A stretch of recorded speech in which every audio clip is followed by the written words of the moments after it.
What's good, YouTube? We're back today with another market watch, and the first thing to cover is the maximum crisis cards. Now, Diagram and Ash are cooling a bit from the point they had reached. Both were starting to get to a low of 100 on eBay, but now they're available on TCG Player. That nice competition is going to have some back and forth and start to lower the price, and then the set's going to release, and that's going to be a huge coolant. And hopefully we start to see these both dip to around 70 and then lower. That's a big hope, though. We see Diagram over here is a lowest of about 90 and then quickly rising on eBay still. And we see that Ghost Ash is a low of 85, 86 here, and then quickly rising as well. But that's because of low quantities. So don't expect this price to necessarily stick. I think we'll see it slowly cool off. I think we'll definitely get a much more reasonable price for by the time Nationals hits. And Zoo is still a very competitive deck, and Zoo is a much cheaper deck overall. Let's talk about what this top-heavy kind of stuff has done for the rest of the set in terms of being able to invest. Masterpiece fell from being a $40, $45 card, and now you can find them for 30s. Real nice and easy. Tornado Dragon, unexpected to me completely. I would have called this being a $30 solid card. Look how low it is. This Fallout is awesome from there actually being top-heavy cards, because right now you can snipe whatever other cards you want within a reasonable range. Typically it evens out a lot less than this early on, but you can actually just kind of pick off whatever you want from the set relatively with ease. Unending Nightmare is surprisingly more than a lot of the other secrets, but it's also a very good card. It floodgates your opponent from being able to play the way they want with their spell and traps that have to remain on the field. We keep going through, and most of the True Draco cards are cheaper than I would have thought also. I would have thought it would have been like Mithrilium, where if you need 3, it's going to be hovering at 10 to 15 for a while. Nope. And Zodiac Chalconite, I should have actually seen her hitting this and continuing to fall, because look at Tiger Mortar, look at Thoroughblade, look at all the Zoo Ultras. They just don't hold value. Even though this is one of the only ones that will not be in the Mega 10, I kind of expect her to continue to fall despite how good she is.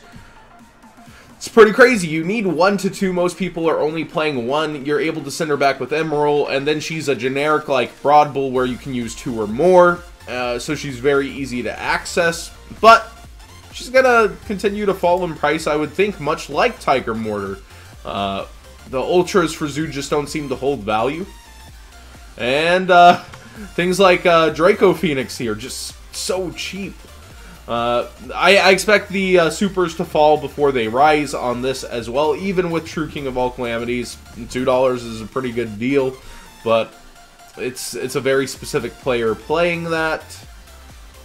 It's nice to see this nice, cool fallout on the rest of the set. So as the set hits this coming weekend, and then has a week to about bottom out, this is the time where a lot of these cards are going to get bought up, and then start to stabilize and then head back up. This set is not going to be in the Megatons, boys.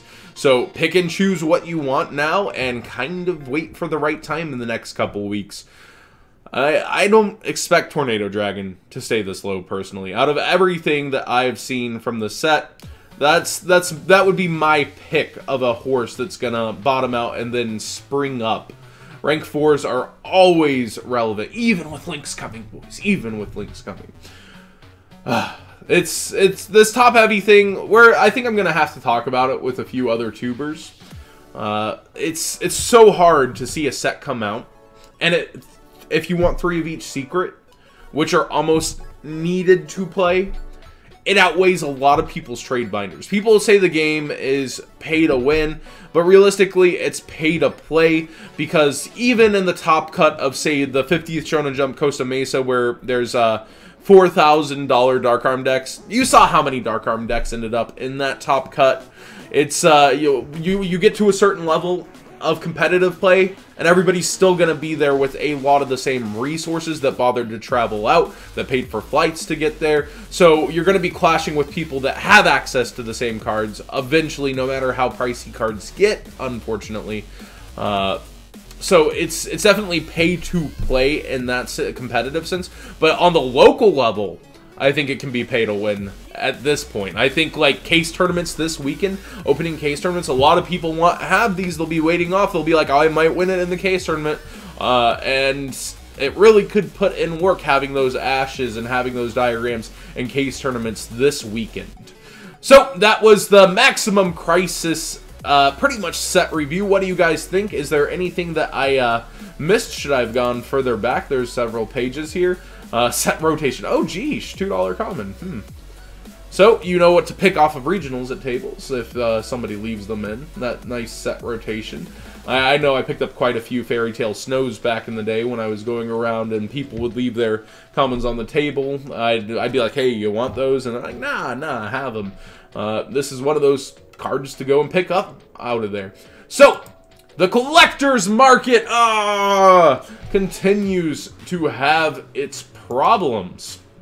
A buyout on Big Shield Garden of all things, just because it's the TP version. I always liked the Ultra more on this card. I thought it was so cool. They came out at similar times, I believe. If I recall, only one on the entire market near mint at 20. The rest bought out across the entire board. Very, very weird. Let's look at sold listings and then go to in-date recent first to see how that went. I've had this tab open for a couple days. As you see, no sales since March, so it's just kind of naturally dipped off. But back then, it was $6 to $8. Near mint, 6, yeah. What a shame. It's just, like, this is actually teched in some GOAT decks, I suppose. But I think as a character card more so than anything would be its hype. I just don't see these kinds of things as being worth this much. I get they've been around for a very long time. And I get that they're very easy to buy out for those with money to force to go up in price. I just don't agree with it. Something with me does not sit right with this card that, you know, if somebody got into the game and like started finding all these old cards they loved, it sucks that there's this huge barrier to entry to be able to even trade for them. But I understand the theory behind it because old stuff holds its value. I just don't agree with it, but it's happening and it's going to continue to happen. And what can we really do about it besides not buy it at its higher price and wait? Somebody out there is going to end up wanting the cards and start to do that. Oh, I need this to complete my TP collection. Oh, I need to complete my set with this card, and it's the last card I need. And each of these cards has such a low quantity that they all kind of start to get that hit. So we can't really stop collecting the game we love, can we? Like, it just sucks because I personally love cards like this. And throughout all my years, the cards I would keep were 10 cards, Hobby League cards, Tournament Pack CP, the AP Vanillas and Fusions. It just sucks to see this. And here's the Ultra Rare Mech Chaser. Yeah, 200. So back to his original released price after all these years. Super Special being the lowest, and then 300 above them. I think this, I have one of the ones with the E on it, and TP3 is actually sold out. I believe I've refreshed all my tabs. This has been sold out for a while, if it's still sold out. Yep. And we come over here, I just put TP to get both versions. We see TP3, very near mint, 40. So that's kind of, towards its old price of 30, I believe. I know it used to rest at 15-ish, and a long time ago. And you see it just continues. TPE001, that's the version I have. About under half the price. That means European, simply put, but people seem to value it a lot less for that one letter. Understandably so. I think it was more common over there. Like, TP cards were always valued less from Europe. When the traders would come over, people would snatch all their foreign TP stuff up because it was way cheaper. And we see very light play, near mint, also 199. This is a very iconic card, as it was the first beater in the game.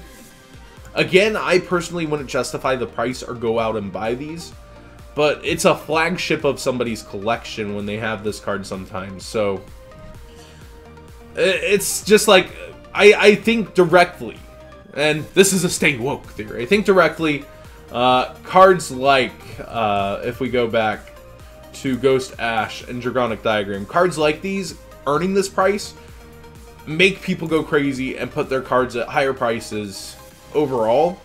And the buyouts are so easy to create as well, that they're like, well, if these new cards are worth this, my old card, Ancient Near Mint, should be worth more. And I think that's another enabling reasoning of these prices being up. And it's not wrong, it just doesn't sit well with me. Again, not because I'm trying to get the cards, just because it's supporting higher prices and making things harder to get. But that's the world we live in. It's just how it works sometimes. And another example, Ultimate Offering CP, a banned card, I believe $30. Difficult. This card's always been pretty iconic to the game. There have been past formats where it was abused heavily. Shout out to Robbie Cole and his gadgets. And the lowest near mint here is 30 as well. Before super unlimited near mint. Is this a whole playset? This might be the best deal available. That would be a playset, but most people only want to get one. Used, see description. So the card is in near mint condition. Very weird. Used versus see description, and the description says near mint. I guess I would avoid this listing and reference then. So it looks like about 30 is the best deal you're getting. It's rough if you're trying to collect. Something I did note, if you actually think this card is coming unbanned, and good banned investments, because people really go for them, the DT version is sitting at $1.26. This man's has 66 of them holding the bottom outline, STF Gaming. And then you see it quickly rises from there. But there's 66 of them, such a huge quantity. That's, you know, you try to see banned cards and binders and offer a decently low price. This is just one of those cards that is pretty good to try to pick up at the dollar range. So there's the lowest price set on it. It looks beautiful as a DT.